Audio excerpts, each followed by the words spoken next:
ayun mga best friend, welcome back na naman dito sa ating YouTube channel. So sa video ito ay tuturuan nyo kayo paano magmaneho nitong Bajaj RE. So napakadali lang maneho nito. So ang function nito ay napakadali lang guys, no? Siyempre, yun, unang-una ay tingnan natin yung side mirror kung tugma ba sa ating mga paningin natin. Yan, side mirror natin kung komportable na tayo, kung tanaw na natin yung gilid side by side. Yan yung importanteng matatandaan natin o yung makikita natin dyan kung tama yung tingin natin na makita natin yung gilid ng ating Bajaj, no? Siyempre next, ang Bajaj RE meron itong meron itong handbrake, no? Yung handbrake nito, ayan, dito sa kanang side, yan yung i-release natin pagka paalis na tayo. Yun. So ito yung kanyang handbrake, no? Sa kanan na side. Then the next, meron tayong foot brake, no? Ito yung foot brake natin, yung preno natin na kumakapit sa ating mga gulong, no? Para sa paghinto natin. Ito yung foot brake nya. Then ayan naman yung brake fluid. Then the next, ang starting engine nito ay nandito sa ilalim ng handlebar. Yan. Sa ilalim ng handlebar, nandito yung ignition switch nya. Yan, salpak natin yung susi. Then on natin.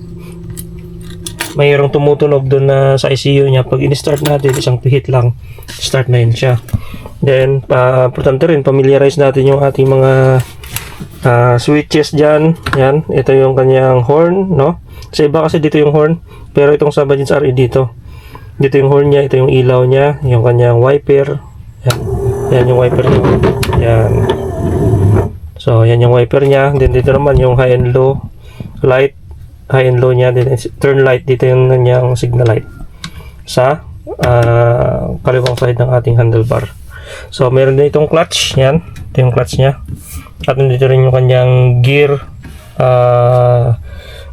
gear number o yung indicate nya na nag-indicate kung ilang gear ka na.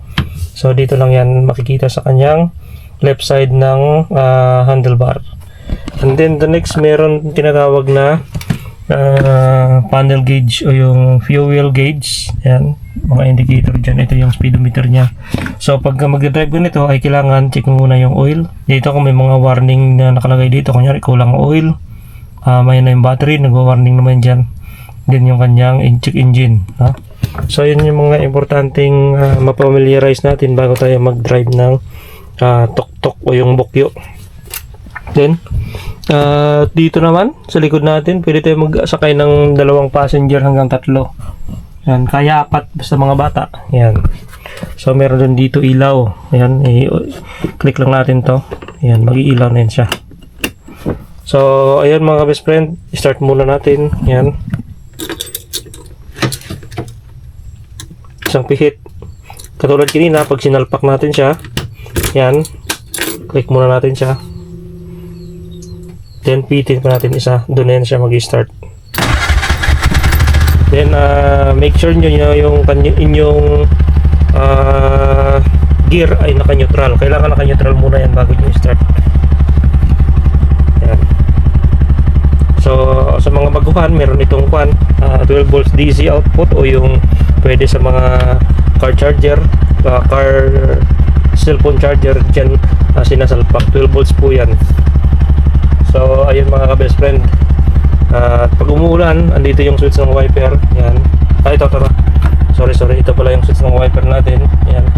Pagka marami ng talsik patak ng ulan, meron mo lang yan, wait lang to. Dito yung switch niya. Yan. So ganun kaganda yung switch nitong wiper nitong Bajaj. So ayun mga ka-best friend, sana mayroon kayong natutunan dito sa ating tutorial dito sa familiarize ng Bajaj RE kung paano ba ito i-drive, no? So madali lang i-drive to, practice lang. Siguro mga 2 days matututo ka nitong Bajaj. Hindi naman siguro abutin 2 days dahil ang importante naman dito, timing ng bitaw ng clutch. Kung wala namang problema sa clutch, malambot naman yung clutch nya. Ayan, oh. Kaya nga ng isang daliri lang, oh. Napakalambot niya lang. So ayun, ito lang yung mga basic na kailangan natin matutunan dito sa ating Bajaj RE. So yun mga best friend, larga na tayo guys. So So sa video ito ay pupunta tayo ngayon doon sa baba sa may isa nating kapatid. So dala natin tong Bajaj RE, no? So medyo maulanin ngayon at masama yung ating panahon. So kaya mapapansin nyo, basa yung gilid. Yan, mga upuan yan, basa tayo dyan. Yan, kabilaan likod dahil sa malakas na talsik ng ulan. So yun, pupunta tayo doon. So i-set up natin yung ating cam. Yan. So start natin. Brake. Dito yung handbrake niya sa kanan. Yan. So pagka ini-start natin siya, kailangan naka-neutral. Yan. So makikita naman natin dito naka-indicate dyan. Hindi siya naka-neutral. Yan, lagay natin sa neutral na kasi second gear pala siya. So yan, neutral na siya. So yan, pag neutral na, start natin.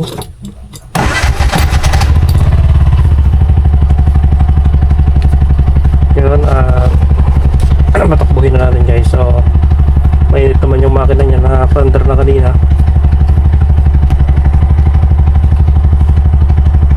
Yan.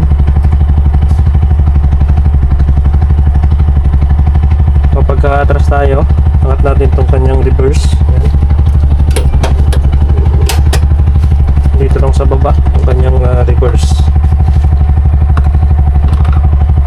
Then angat natin yung primera, paangat. Yan.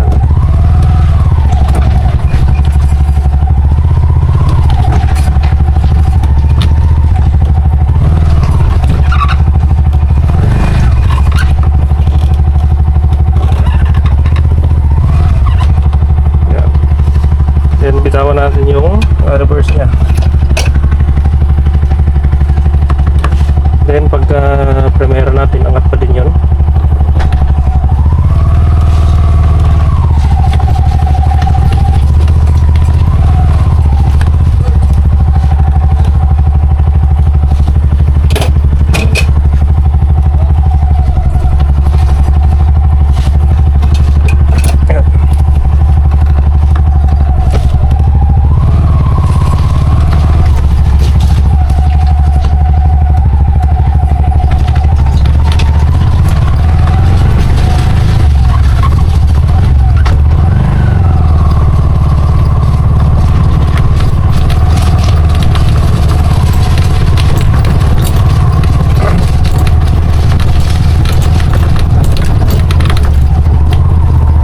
Ganito lang kadali yung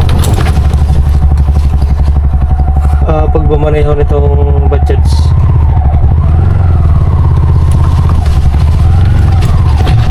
Well,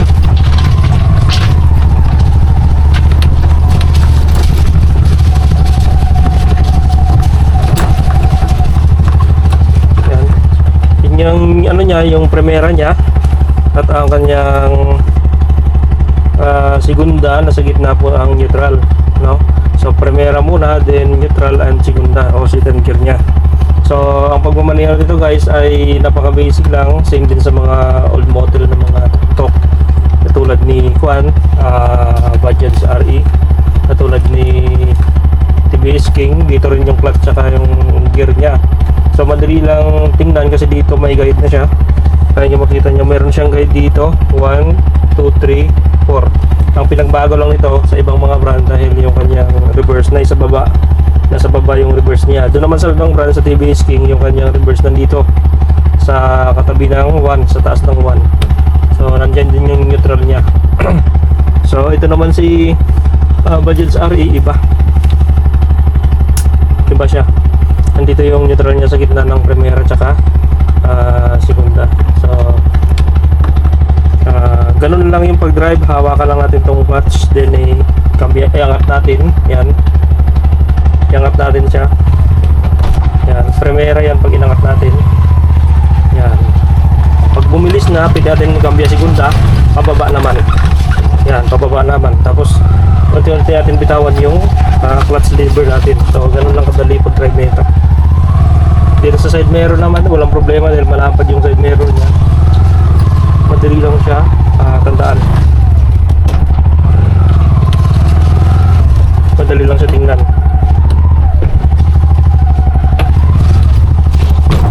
Ayan. So reverse natin, angat natin to.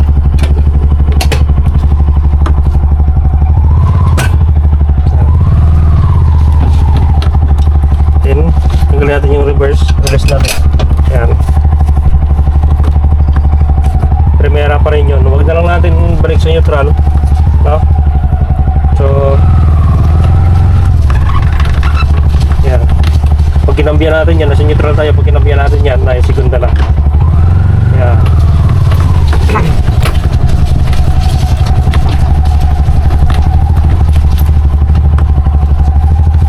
So ganun lang kadali guys yung pagmaneho nitong Bajaj RE. So napaka-smooth pa rin talaga ng kanyang brake, no? Smooth pa rin ang kanyang mga clutch lever niya, yung kanyang gear, napaka-smooth pa rin. So napakadali niya lang